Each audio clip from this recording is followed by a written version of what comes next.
We have 5 boat teams in the state of Texas, 2 in the coast, 3 in the border. Our main focus is the human trafficking, narcotics, and the interdiction of criminal activity. We're going to go down to the middle of the river and watch both sides. We saw the smugglers last night getting ready to cross. Smugglers exploit the porous open border that we have in this country and use it to smuggle drugs, human beings. We're going to see it on the ground here at the river. And so the ones we are apprehending, I think you heard the stat yesterday, we're apprehending at least 1 child molester, almost on a daily basis, weekly basis. Came in at 1427. Coming up.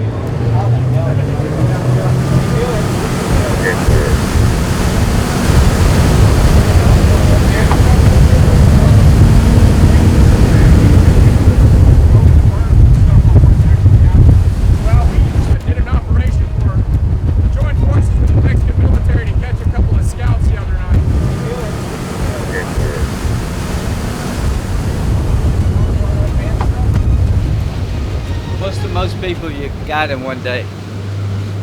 Us personally, like 120 in one day.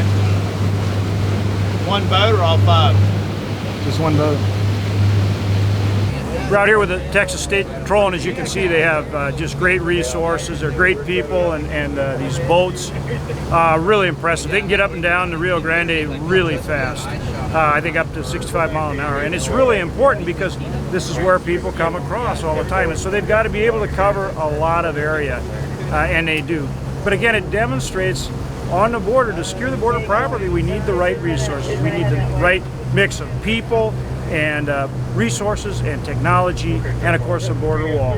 But hats off to these Texas Rangers and Texas Patrol. They are really something special. This is the state trooper boat. We just had the border patrol boats, 3 of them pass us. That is how much effort and how many attempts are made to get people across the river and contraband. So no substitute for being here to see what it's really like. If you look up and down this stretch of river, you see people waiting to come across. This boat alone has gotten over 120 before. That has to stop. Behind me is a wall that was built by a private landowner. That's not the U.S. government that built it. It's a private landowner, set up a GoFundMe account and built miles of wall. You notice there's lights along the wall, and talking to the local Texas Department of Public Safety, they said once this wall was built, the traffic coming across this portion of the border dropped precipitously.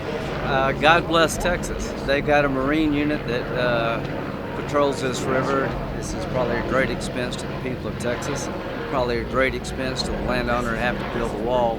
And there's no upside to illegal immigration, but these guys and gals on this river are making us all safe, and we need to appreciate it. The fact that you've got a private landowner here who, seeing a problem, has figured out a solution to that problem, put up his own wall. It's helped secure the area, and it's good for the country. We got to learn from that and secure our own border. They're so good they steal it. Some of these smugglers, I kid you not, they are some athletic guys. Generally, they'll throw rocks at us, bottles, throw bottles all the time. So that's why we got less than lethal. We have 40 millimeters that we can shoot CS gas, pepper spray, bean bags. Ted Cruz leading a delegation of 18 Republican senators who have just returned from a boat tour of the Rio Grande River. Earlier in the day, they were also visiting that Donna, Texas migrant minor facility. Senator Cruz and Senator Cornyn bringing along 16 other Republicans from non-border states to assess and address the situation on the Texas and U.S. border.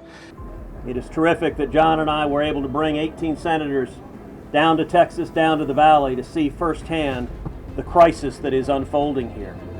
The smugglers, the drug runners, they understand our laws and they know how to exploit them to their benefit. We have talked to these border patrols, and they have told us how overwhelmed they are. We need to help them by putting good policies in place.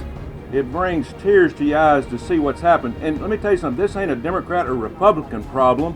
This is an American problem. Every day, thousands of migrants are racing towards our border because they know, and their smugglers and their traffickers know, that they can game our asylum system. This is something that needs to be addressed and can be addressed by President Biden, but it was very clear when we got here, there's a reason why he doesn't want the press to be here. Today we went to the Donna facility, and what we saw were young people crammed in like sardines. So this crisis is because this administration would not listen to good advice. President Biden and Vice President Harris need to come down. This didn't have to happen. This is a self-inflicted wound on our nation. The President of the United States and the Vice President of the United States need to do what we just did. They need to come down here, they need to listen, and they need to learn.